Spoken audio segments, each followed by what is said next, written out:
My name is Jason. My name is Tom. And this is Fear of a Black Dragon, an old school RPG podcast. And in this episode, we go back to basic with the Sample Dungeon.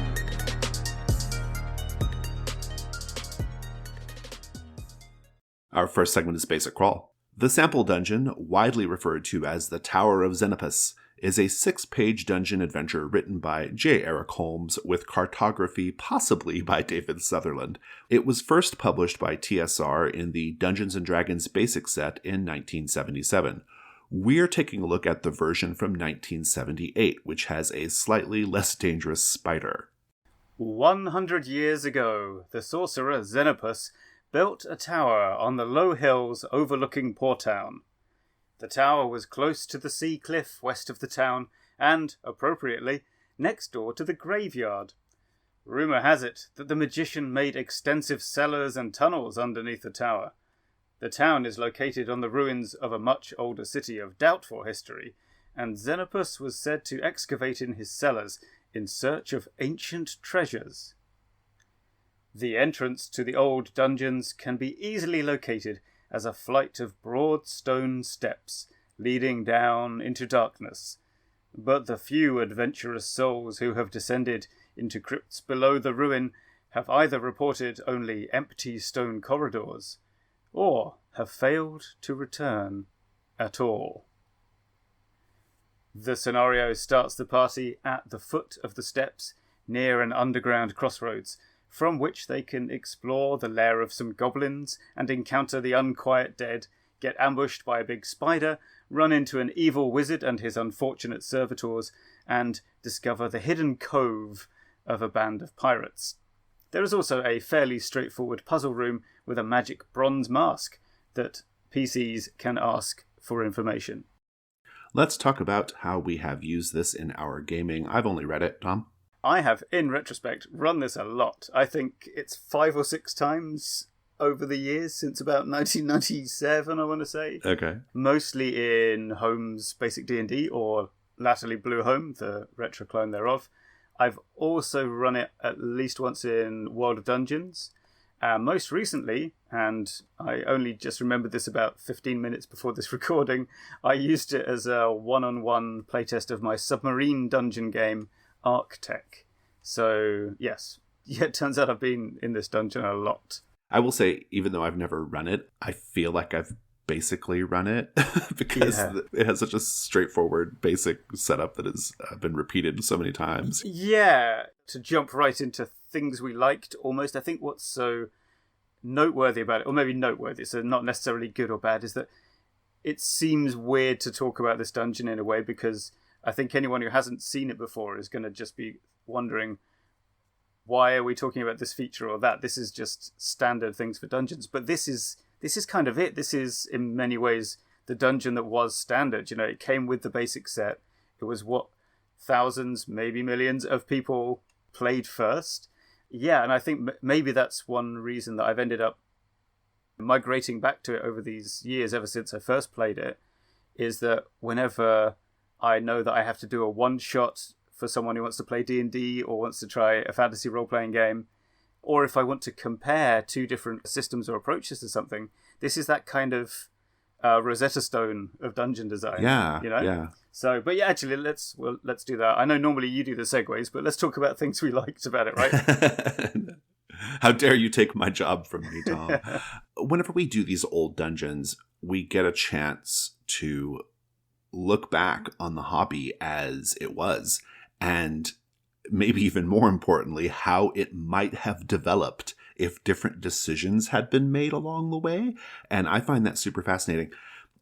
What's really fascinating to me about the Sample Dungeon, the Tower of Zenopus, is how loose it is. I don't know if that's the right word, but it's very loose and open.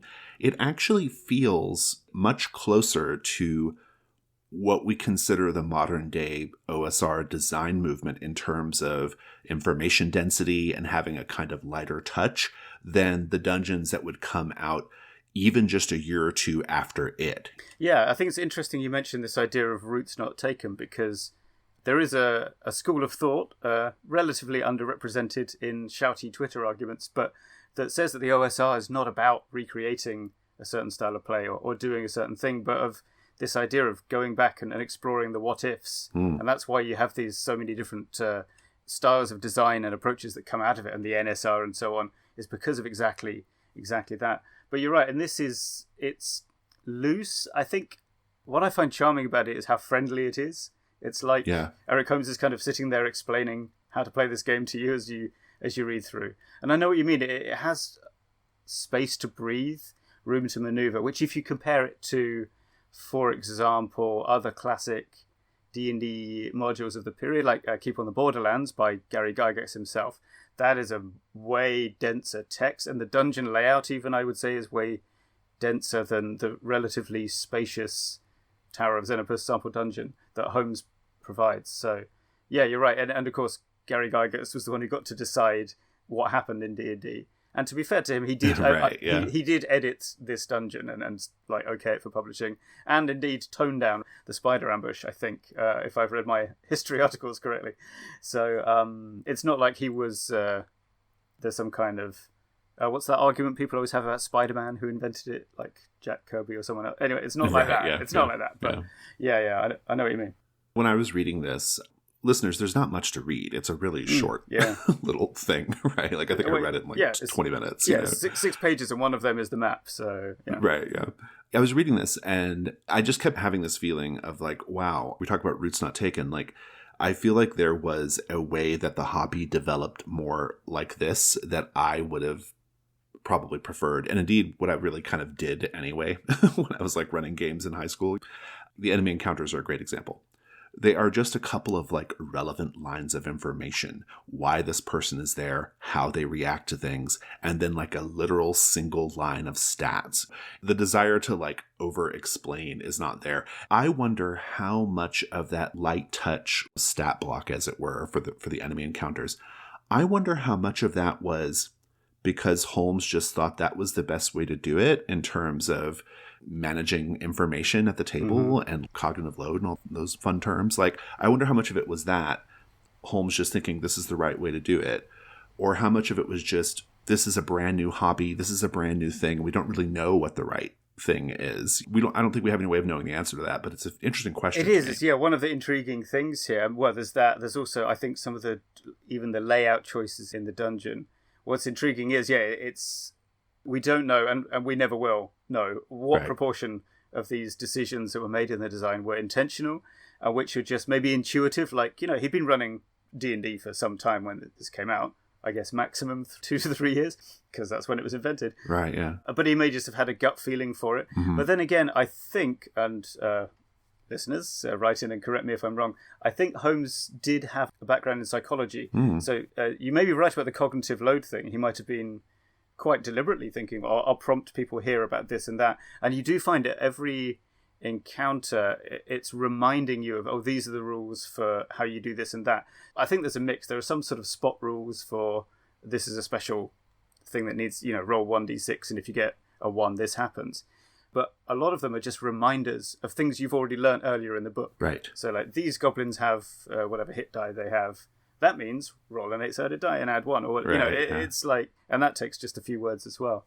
I'm inclined to give Eric the benefit of the doubt and assume that he meant it all the way through. I find it really interesting because when I look at it, I just think like, yeah, this is good. I would feel super comfortable just taking this and running it and kind of like filling in details as I need, but I've got all the things that I need right here. It felt really modern. Like, it felt surprisingly modern for a literally old, the first dungeon, right, in a lot of ways.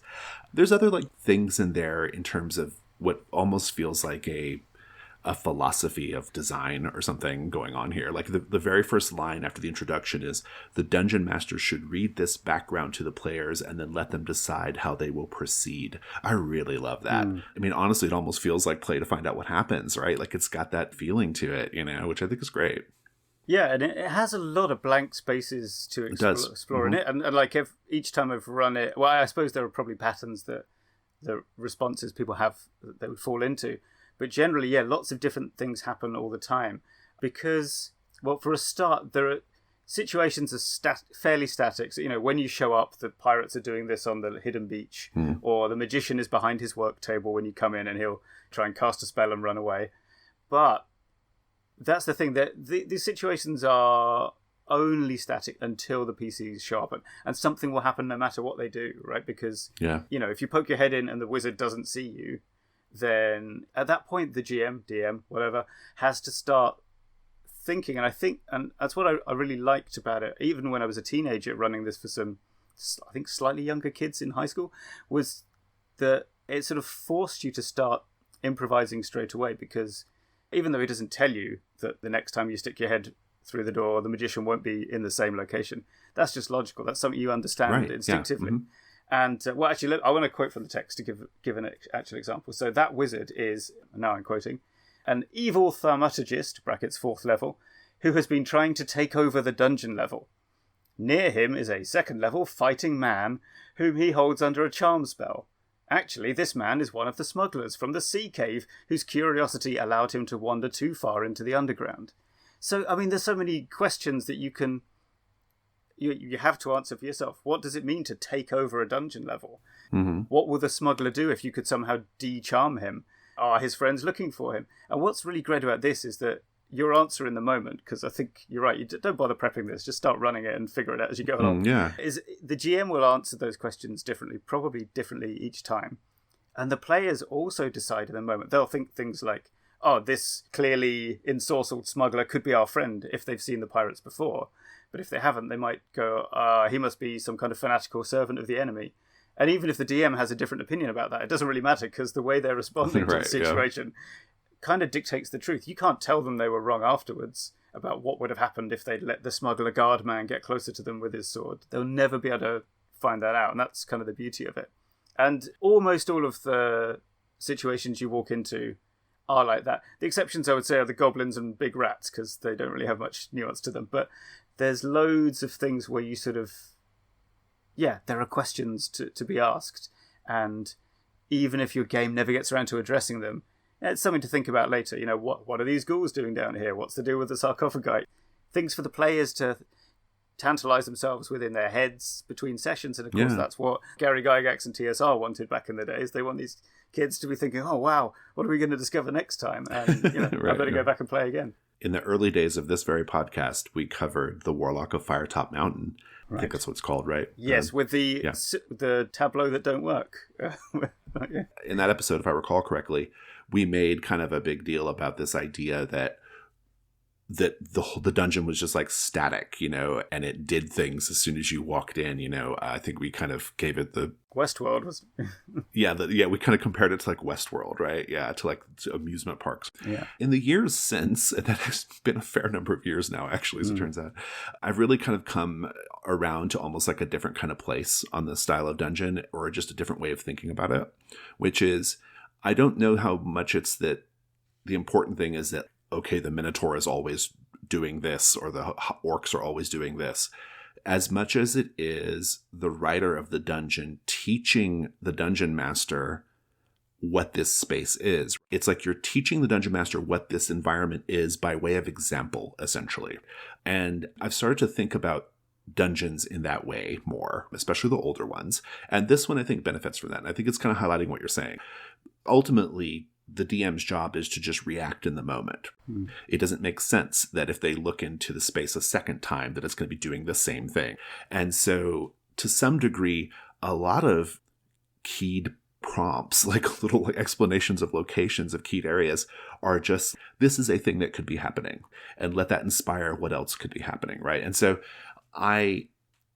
in recent years, like especially the last like 2 or so, I've really started to think more about like the adventure designer's job is not so much to tell you thing A, B, and C are always happening, as much as it is to say, this is what this place is like. This is how you respond to this place and how it responds to you. Yes, yeah, like this is a typical scene. Because I think with Firetop Mountain, there was something, it wasn't the idea of walking into a scene in progress that felt wrong. I mean, of course, that's a common thing, but it always felt very stagey. It was very stagey, yeah. Like, yeah. how long had that large goblin been whipping that other smaller goblin? Right, yeah, you got the impression that it had been going on for like years. Yeah, exactly. You know? Exactly. Yeah. So, yeah, and I think the situations in Tower of Zenopus are more believably long duration. Like True, the wizards just doing some reading and experimenting. The pirates are having a campfire, I think, when you find them. Mm. Something you could believably be doing for several hours, but then eventually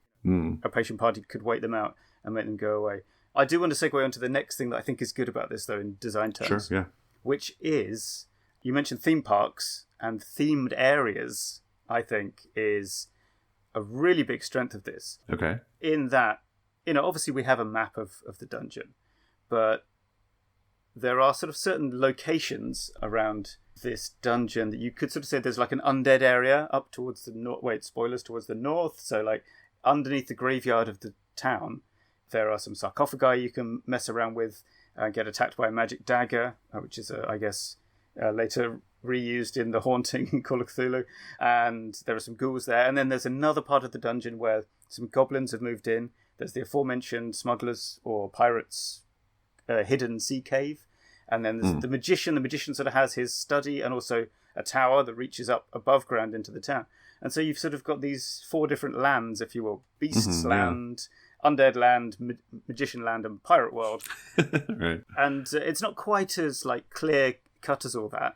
But what it does is it gives you a great mental map when you're the player, or even when you're the GM, right? Although you don't sharply delineate it into, rooms P and Q are where the ghouls are, you will find yourself referring to it as, that's the area where we bumped into the undead. The pirates are over here. And I think that's just a really good principle to have to help orient players in the narrative geography, if you will, of the shared imagined space, because like that could be a physical layout like a dungeon, or a court crawl like Power Behind the Throne, where you just have to start thinking, okay, so this character hangs around with the nobles, and this character I'll find over there with the staff, or this kind of thing. But also, as we've sometimes mentioned in sandboxy adventures, if your players are more interested in tangling with smugglers and pirates, Famous Five style, they'll stick around the beach cave. But if they want to go and mess with the undead, then they'll probably kind of look at the pirates and go, maybe later, let's go and fight some more undead, because they know where to go to have that kind of adventure. Right, yeah. And that's really useful. Again, it helps everyone to have the kind of fun they want to have, more or less democratically, if you see what I mean. Unconsciously, but democratically. That's kind of connected to something I liked about it, which is that there are lots of ways to enter and exit the space, which feels more realistic in a way to me than like what you get sometimes in adventures. But I really like that about it. I thought that was kind of intriguing. It is, yeah. It does. It gives you a start here. I mean, literally on the map, I think it says start, doesn't it, next to the stairs? But yeah, it does. Yeah. Once you've been in there once or twice, you can very quickly find other ways in and out, including, and I think this is great, the wizard's he's sort of living in the stump of the tower, I think. And his door just opens onto a street in the town. Yeah. Which is great. And then very frequently players find that and they start using that. That's their door in and out of the dungeon. And suddenly the whole thing has been recontextualized from this creepy staircase next to the graveyard. And it's sort of you've become like the landlords of this weird little house with an underground entrance, like in, crikey, what's that sort of dreamscape module we reviewed a while back? Oh, Ben Lawrence's. Zion. It's sort of, and it's a secret door behind a tailor's shop or something. What is that called? Oh no, this is awful. It's like zines. I don't feel terrible. I can't think of it right now. But anyway, yeah, that's great. I think it's actually kind of funny that the popular name of this turned out to be the Tower of Zenopus. That's what people started calling it, despite the fact there's no tower. No, the tower's long gone, isn't it? It's like in the backstory. We skipped that part of the backstory, listener, but basically, what is it? The tower explodes or something? No, it goes weird one day. There's magic flames. Yeah. It gets full of ghosts and howling, and then the townsfolk come and just destroy it to make it stop. Right, yeah. And then, so there's no tower and no Zenopus. The stump of Zenopus would not be quite as good, though, yeah. That would just raise questions. So... Other things I liked, I actually really quite liked the puzzles. They were very straightforward puzzles, but they were solid. And this kind of goes into something we're going to talk about in the Expert Delve. But if this was your first dungeon, these felt like really great my first dungeon puzzles. You have to think about them a little bit, but they still have pretty straightforward answers, like move the statue here, turn it this way, shine the light on this thing. So I really like that. I thought it was really great. I like how the dungeon ends, and this particular quote sticks out to me. By the time the adventurers have worked their way through this, the dungeon master will probably have lots of ideas of his or her own to try out.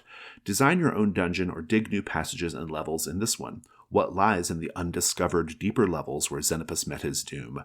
Do the pirates have other treasure troves hidden in the sea caves? What inhuman rites are practiced deep in the ghoul-haunted passages beneath the graveyard? What are the townspeople going to do when they discover that our friends are tampering with capitalized things better left alone? I love this. It's enticing, for one thing. It kind of makes you want to play it. What I think is great about it is I feel like probably a whole generation of role players was made right then. Yes. I mean, truly, because this was great, but here's the possibility. Yeah, and I think that's terrific. Anything else you want to say that you liked about the Tower of Zenopus? No, I think we've covered everything pretty well. I mean, just as a quick kind of add-on to what you've mentioned there, is you've got those promise of there could be more adventure. What's really expertly done, I think, is the way that so many things inside this quite simple dungeon have suggested connections to the town above or to more things below, like the fact that it's just a single mention that the ghouls are living in an area that's connected to the catacombs of the city, which of course tells you there are catacombs and so on. And that paragraph makes it really explicit, but the clues as to what you could have been doing with it are kind of scattered around just the otherwise quite plain-seeming room descriptions and monster write-ups. Yeah, on the face of it, it looks like the bog standard fantasy dungeon, but the execution is really good. And especially if you think about how early this is in adventure writing history, it's remarkable how good it is and how well it stands up. Yeah, it's great. Well, then let's move on to questions we had. The questions I did have, we've talked out, basically. So did you have any others? Well, I do have one, which is to do with theme parks again. One of these days, I'm going to get my theme park designer friend as a guest on this show, and we can talk about just all of that stuff. But one thing I wonder about is, would it be better if there was more of a transition between those zones? So, like, what I'm talking about is when you go to Disneyland, if you're queuing up for, okay, maybe this is only in the Hong Kong one, Mystic Mansion, they don't make you wait in the line outside in the normal theme park to go on this sort of magic house ride thing. Oh yeah, they've built a whole environment for you. Right, yeah, they queue you up supposedly inside the mansion. You're seeing all the souvenirs from the travels of the owner of this house and so on. Disney's particularly good at that. Yeah. Which apparently, it's just called the queue and the pre-show. So the pre-show is the bit where they that last stage, and they make you wait in a little room, and then an animatronic monkey appears and whatever. I don't think you should invest in an animatronic monkey for your D&D game, but I do think it might be slightly worth doing to have a kind of indication that you're moving from, say, the sorcerer zone into the undead area. Yeah. Or maybe, for example, to get from the crypt to get into where the goblins and rats are hanging, if you had to actually dig through a bit of loose soil to get there, instead of just walk down a corridor. Or if you're heading into the magical area, something that's maybe not even a puzzle, but you have to touch some glowing stones to open a door. It's like really obvious, but that's what you do. And my model, when I was thinking about this, was on the very old, although frequently rebooted recently, game show The Crystal Maze. They would have themed zones, like there were, Aztec, medieval, future, and then they would industrial or ocean. The point is that if you were going into the medieval zone, Richard O'Brien would force you to raise a portcullis by operating a pulley system, or if you were going into the futuristic zone, you'd all get into a little elevator and it would go up through some bleepy mechanisms and so on. So I think that's the kind of approach you want, just a little bit of, now we're moving into a different geography. But having said that, I mean, it's lasted since 1977 without that knick-knack, so maybe I'm overthinking it. Before I answer the question, is that Rocky Horror Richard O'Brien? Yes, it's that Richard O'Brien. Oh, okay, interesting. Yeah, to answer your question, well, I don't even know if you're looking for an answer, but I started kind of giving my answer to it, but yeah, right. Right, yeah. I agree. Yeah. I think some transitions would have been cool. If I was running this, I would put some in there, but I think it's probably fine. Yeah, I think it's the kind of thing you just need to, once you've printed out your copy of the map, just scribble like spiders question mark on right, yeah, pretty much all you need. Exactly. Let's go to the chain lightning round. Hidden among the indecipherable parchment notes on the table is a scroll which reverses the wand effect, but only for one person and only once. I love that this early dungeon refers to its map as illustration of sample floor plan. That's so hilarious to me. I don't know why. It's very Gygaxian, isn't it? So there is a magic bronze mask, which will give a reasonable answer to any brief, pertinent question, and then say, "I've answered one, now go away. I will not speak again today." There's a character called Lamunda the Lovely. That's just a great name. Lamunda the Lovely.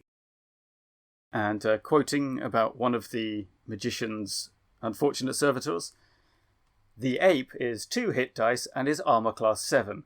Leather.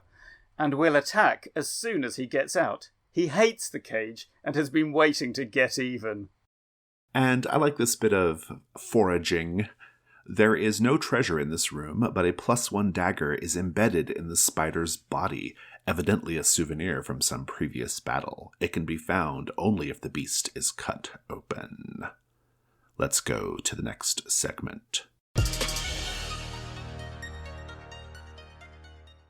The next Gauntlet Community Open Gaming will be happening the weekend of September 22nd through the 25th of 2022. GCOG is the Gauntlet Gaming Community's free online tabletop RPG convention. Over the weekend, we'll be offering more than 24 sessions with games like Twilight 2000, The Final Girl, Swords Without Master, Our Haunt, and more. All sessions are run with a set of safety tools and follow the Gauntlet Code of Conduct. Registration opens Tuesday, September 6th at 12 noon U.S. Eastern Time. We created the con to help new players get used to online play, showcase indie games, and introduce folks to our community. If you want to check out the event listing, go to bit.ly/GCOG events, all smashed together. For more details on registration and procedures, go to bit.ly/gauntlet-community. We hope we'll see you there.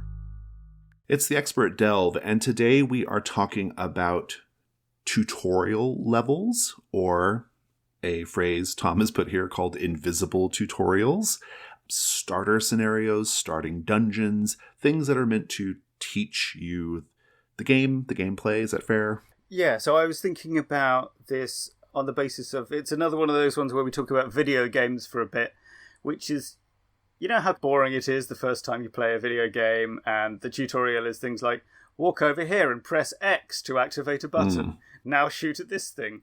Whereas good video games, and it is my contention, good GMs and or game designers who are providing a scenario for people playing their game for the first time, will do this while still actually making a fun game. Famously, and I think mentioned at least a few times on this podcast before, Portal is always held up as a really good example of how you teach the basic building blocks of gameplay, but you're still having fun. You know, you do these first few puzzles, gradually learning the different ways you can control your character. And I think you can apply similar principles to tabletop role-playing games. But of course, what we're teaching is not, press X to jump and Y to shoot. But I hope you agree that this is a transferable model, because otherwise this section's going to be very short. I hadn't really thought about it from terms of video games, so I'll let you take point on that. But I can see your point, though. I think we should mention that, who this conversation is maybe directed to also, because I've been thinking about that a lot. Obviously, I think we're talking to people who are maybe literally writing a starting dungeon for a game, right? Yeah. But I think also we're maybe speaking to people who are just trying to pick out a dungeon for a new group of players. Is that fair as well? Maybe looking for certain qualities? Yeah, I think so. So looking for certain qualities, whether that be for beginning players or even if it's just, for yourself and your whole group, it's the first time you've played a particular game. You've just picked up the box set of Twilight 2000 and you're like, what shall I do?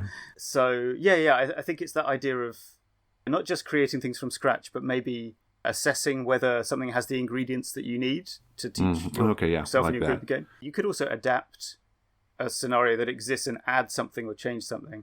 So, recently we talked about Devil Aim For Me, and I was running that with a slightly peculiar system that involved combat in moving vehicles. Mm-hmm. And because I knew I needed to introduce that early, I sort of substituted one scene with a car fight because I wanted the players to have a go at that early. So you can sort of supplement existing content with the things you think need to be introduced early on too.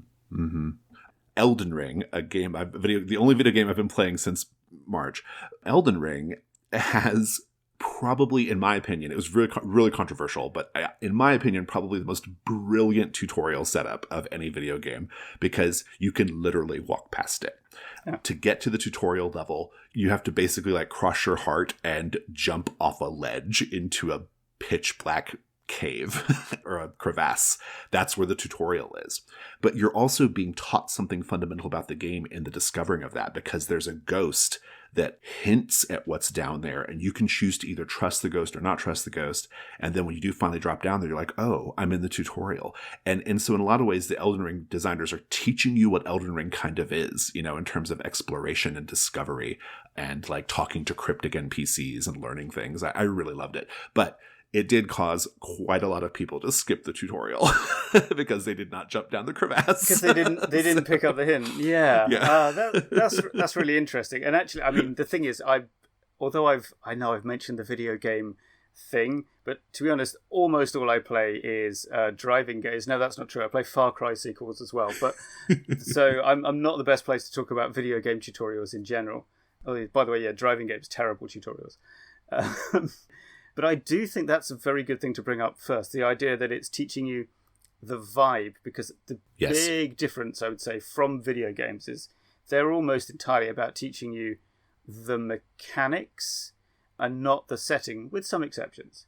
Whereas I think that it is important that you prioritize the core gameplay, like what's the very basic first thing you need to know how to do to participate, even minimally, and quite often that's rolling a d20 and comparing it to a number. But sometimes something in the setting is a mechanic. So to give a very non-old school but still quite old example, in a little-known Canadian post-apocalyptic fantasy game Tribe 8, all of your characters are exiles from the 7 tribes. That's why it's Tribe 8, right? And although that's already happened to your characters before the game starts, the intro scenario, which is 6 out of 10, what it gets very right is that it reiterates the process of somebody being exiled from the 7 tribes. The very first thing you see is someone being kicked out through the gate of the city and having vegetables thrown at them and so on. And that's like what you bring back, and you start asking touchy-feely story game questions about what does this remind you of, you know, or how do you react to that. So when we talk about elements to introduce, it's not only is it that it need not only be mechanical. In fact, in some ways, it almost must not only be mechanical, right? If all you're teaching is the system, you could just give everybody a copy of the book and make them read it at home, right? You know, what you need to be dealing with is the kind of the group dynamic that's going to need to play out over the sessions to come, right? Yeah, that's a subtle thing you're saying right there.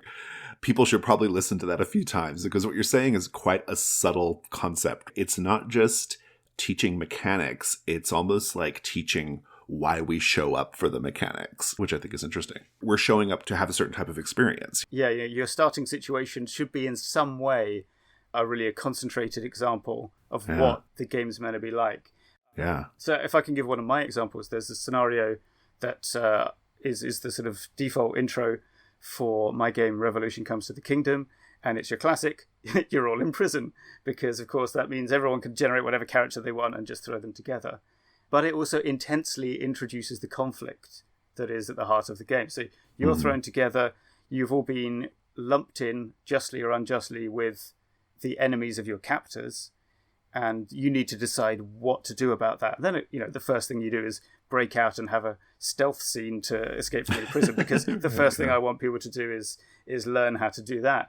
But if the opening scene where you're creeping, you're stealing apples from an old lady's garden and you're creeping across there, that wouldn't serve the function that I really want it to serve. You know what I mean? Yeah, absolutely. I have created the starting scenarios for 3 different games, Trophy Gold, Brindlewood Bay, and The Between. And I have learned a lot in that process. And I do think that like one of your main goals when you're writing this sort of starting scenario, and when I did the Trophy Gold one, I wasn't thinking about it too explicitly like that because we didn't know at the time it was going to be the starting scenario when I wrote it. But I've adapted it in recent years. I've kind of changed it. And for the final release, it's much more like this is the starter dungeon, right?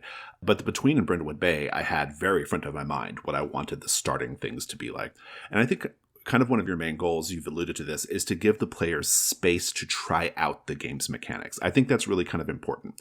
It's not like, here is a thing to do the mechanics on. It's more like, here's an environment, and your characters want to be doing certain things, and you want your characters to be doing certain things. And once you make the decision to do those things, then you're going to engage the mechanics. I think the way you do that is you keep the scenario very straightforward and focused. That feels important to me. So in the St. James's Street Ghost, which is the starter scenario for the Between, all the action takes place in a single townhouse.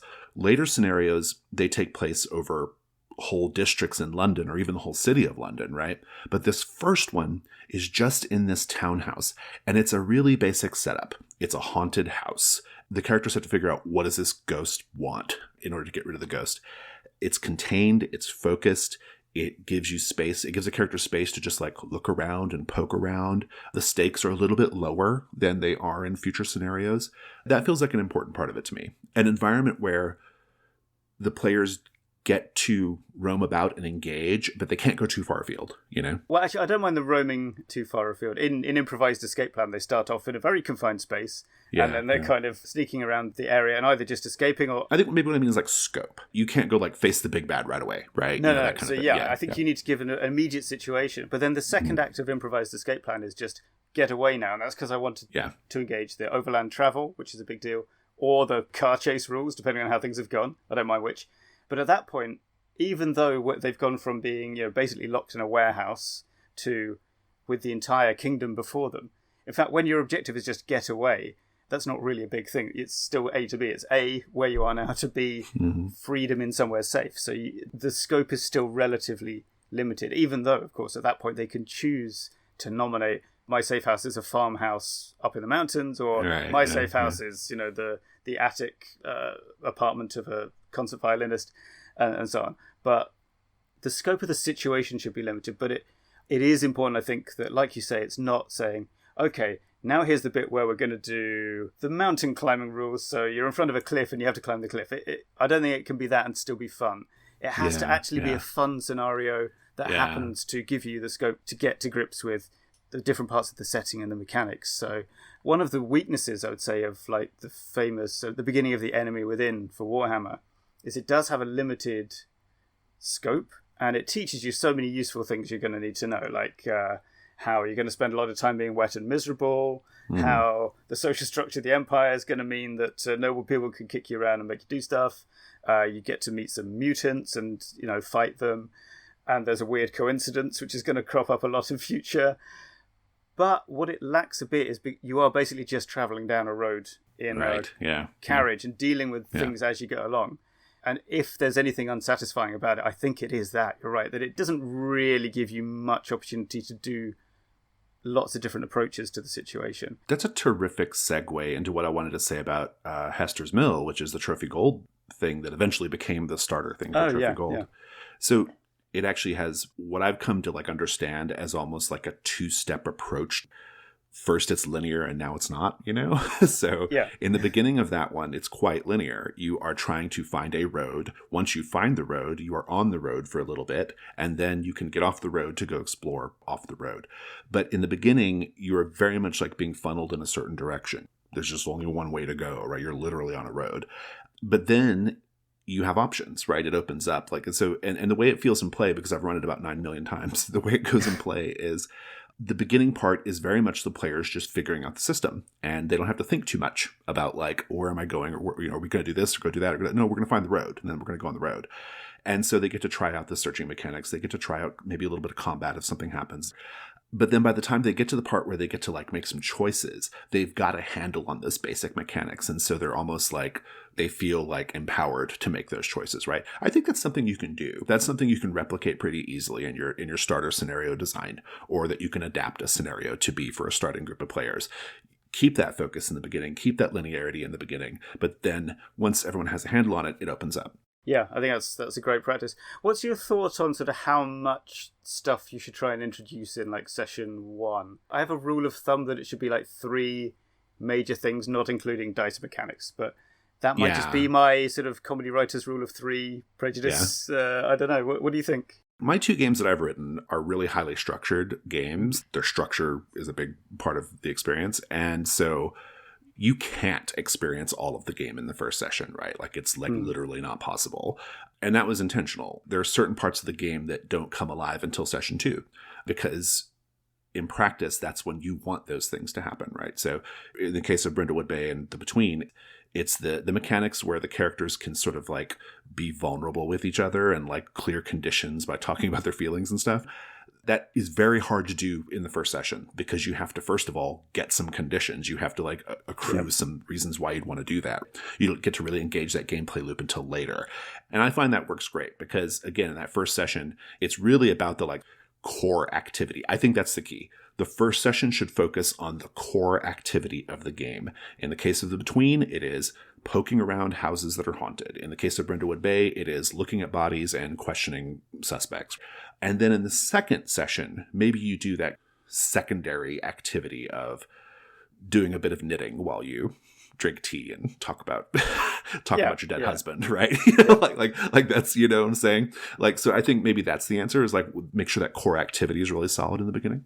Yeah, and I guess that is one of the advantages of the sort of the random table sandbox in old school games is it will kind of do that a bit naturally. When if you're level 1, there's not that much you can do right away except go out and try and find some treasure to pay for your lodging and leveling up and whatnot.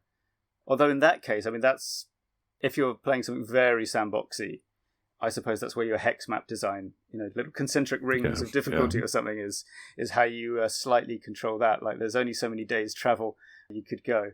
But yeah, you're right. There's all kinds of these concentric cycles of gameplay, especially in old school D&D anyway, where you don't really need to know anything at first when you're fighting or running away from goblins. It's only when you get back to town you need to start calculating your 10% XP bonus and so on. So sort of all works out in the end, I think. Yeah, I think focusing on the core activity in your starting scenario is, or first of all, identifying the core activity of the game. Well, that I think is the hardest part. I think the hardest part is literally, I would say, going to be sort of spending like a few moments over a few days, maybe with a notebook, writing down what are the things, especially, and even if you're running the same system several times, the game you want to run may not be focusing on quite the same activities. So you want to doodle down, like, what are the 3, 4, 5 main things I want to come up first, or I think are most important, and then kind of think about physically where characters might need to be for that to be the obvious solution to something or whatever. And again, like you say, without railroading, but just because this is what everyone's signed up to do if you've explained the game correctly when you were pitching it. So it's kind of what everyone would want to have the opportunity to do anyway. Yeah, absolutely. Yeah. I think my only other note I have is that something you might consider, I don't think it's necessary and it might depend a lot on the game you're playing, but something you might consider is you give the players like a roadmap of like what is supposed to happen in the scenario, just so that they don't have to think about that part of it too much and they can kind of focus on the core mechanics. It doesn't even have to be a literal map necessarily. I mean, you can just tell them the lay of the land. I kind of think that's what Tower of Zenopus is doing in some sense, like when it kind of gives you that backdrop, because that backstory like really tells you quite a lot. Like it tells you a lot about like, this is what happened to the tower. You don't have to worry about that. Yeah. This is the entrance to the dungeon. You don't have to worry about that. Like it's super front loads a lot of information. In Hester's Mill, the players are like standing on a ridge, literally looking down at all the places they can go explore.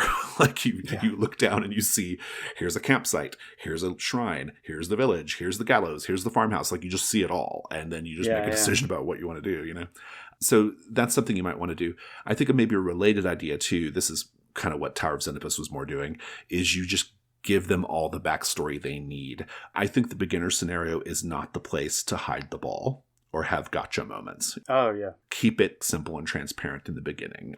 Or if there is like a secret backstory, make sure the players understand there is one. In Hester's Mill, it's really explicit. The introduction says, this is what people generally know, but we think this is not true. Right? People generally think this, but there's probably something else going on, and that's part of what you're here to do, is to figure that out. Yeah. Any other thoughts on the topic? I feel like we didn't really do the video game thing. Well, there's not... Well, it's difficult to copy things one for one, I would say, from video games. Yeah. You can sort of see the approaches that they've taken, but I don't think simply because of the way you interact with the game is so different. But that doesn't mean you can't learn from them. But and also, it would be a mistake to try and be too video gamey in your role-playing games, because that's not the strength of them, as Wizards of the Coast once learnt. Yes, they did. They famously learned. So, yes. Fantastic. Well, in that case, why don't we go ahead and go to Companion Adventures. It's Companion Adventures. This is a short one. I just have one thing to offer. Oh, yeah, go ahead. I actually found a really good piece on the legacy of Tower of Xenopus. We'll have a link in the show notes, listeners. But it's a good piece, though. It goes a lot deeper on some of the ideas we talked about in the basic crawl of, like, paths not taken. That's interesting. I haven't read that. I'll have to give that a look. My website recommendation is the Xenopus Archives. I mean, just stick that in Google, you'll find it. It is a quite extensive bibliography and writings on Eric Holmes himself and his work, and specifically there's a whole section about this dungeon and a load of blog entries about how it was developed and like differences between drafts. It's sort of weirdly, obsessively fascinating. And crucially, you can get a PDF of this very dungeon there, so that's pretty useful. And my other thing to recommend is a video game reference. It's the video on YouTube from GMTK Game Maker's Toolkit. I think that's what it is. And the name of the video is Half-Life 2's Invisible Tutorial, and it sort of goes through step by step how Half-Life 2, which famously has quite a good tutorial bit, intuitively and non-boringly introduces the different things you can do with whatever it is that happens in Half-Life 2. I've not played it. I've heard it's quite good. Fabulous. Well, listeners, that is our show. Fear of a Black Dragon is a production of The Gauntlet. You can find The Gauntlet on Twitter at GauntletRPG. We have a website. It's gauntlet-rpg.com. And you can support this show by going to patreon.com/gauntlet and making a pledge there. Tom, thank you so much. Thank you, Jason. Thanks also to our instructive editor, Rich Rogers. And thank you, listeners, for listening. Take care. Take care.